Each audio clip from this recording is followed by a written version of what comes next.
Hi there. Now this is the last part of the lecture which would be dealing with the tuberculosis. If you look at the picture over here, we can see a picture on your left hand side. We can see a white arrow, and on the top of it you can see some red lines which are tuberculous bacillus. They are stained with the acid fast stain, and that is how it look like classically if we take a smear and stain it from the sputum. This is what happened to the patient. This is the disease the patient is having. On your right hand side we can see a nice and beautiful giant cell which can be seen in a patient with tuberculosis. You can see this cell has got a one single cytoplasmic membrane or border, and within this cytoplasm we can see numerous nucleus. All these are nucleus overlapping each other, and they are creating a classical horseshoe pattern. And this cell is a giant cell because it is big and it has got numerous nucleus, and this is known as, what is the name of it? Yes, I say somebody is saying Langhans giant cell. Did you say that? Yes, this is a Langhans giant cell seen in tuberculosis.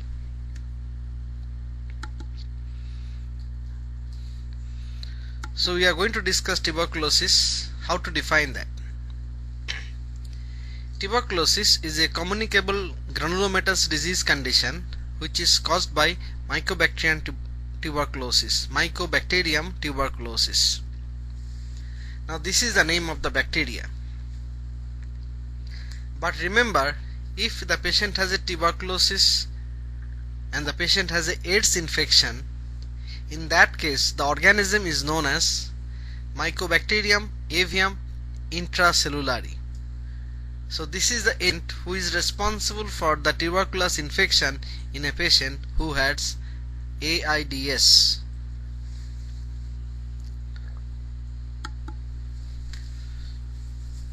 As we know that this disease is becoming very common in United States, which are common in the elderly population, also common in the poor population and the people who were immunosuppressed.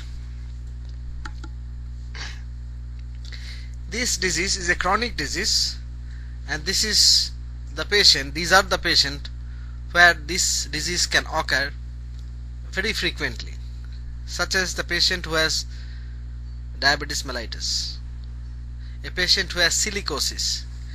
Silicosis is particularly very important. This type of pneumoconiosis classically associated with the tuberculosis, or we can say other way, that silicosis is a disease which can be often complicated by tuberculosis. So silicosis is a silica which attract the tuberculous bacillus. So once it goes into the lung, the alveolus, it can produce silicosis as well as tuberculosis. In addition to that, a severe malnutrition or alcoholism can also produce tuberculosis. It means that if the patient has malnutrition or alcoholism, there is a pretty high chance of having tuberculosis.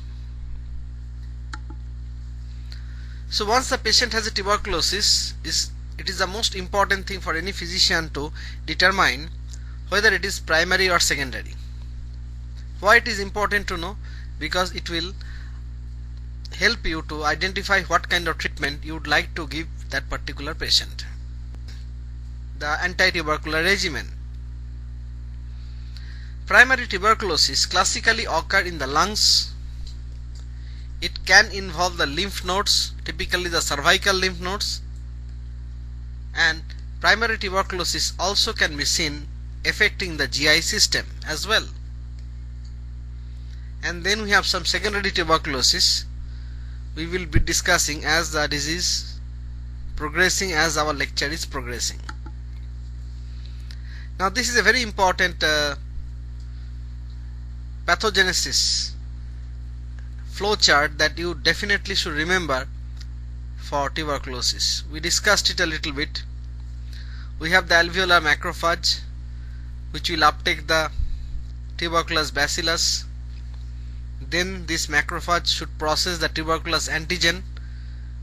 Now together with the MHC class II antigen which is present on the alveolar macrophage, this complex of antigen and the MHC class II antigen, this complex will activate the T cell receptor of the CD4 cells, which will then activate the thymocyte 1, or which will produce a thymocyte 1 activated CD4 cell. Then it will produce a gamma interferon which will now activate the macrophage which are present in the alveolus. Now this macrophage which is activated is known as activated macrophage. Now many of these macrophages, they will join together and we get something known as granuloma. Now what is the role of these epithelioid cells or activated macrophage? These activated macrophage, they can contain a huge number of bacteria and they kill them with a nitric oxide, and once they kill them they produce a product which is known as caseation. So when you see a caseation, which is actually the evidence of a battle which has taken place within the tissue. Now some of these activated macrophage, they produce TNF which will call upon more monocytes to produce this kind of granuloma. So whenever we say epithelioid cell aggregates, this is the definition of a granuloma, and many a time we can see the necrosis within them, and this is a caseation necrosis. Once again, it is the same pathogenesis of granuloma. So I want you to study this entire process and make sure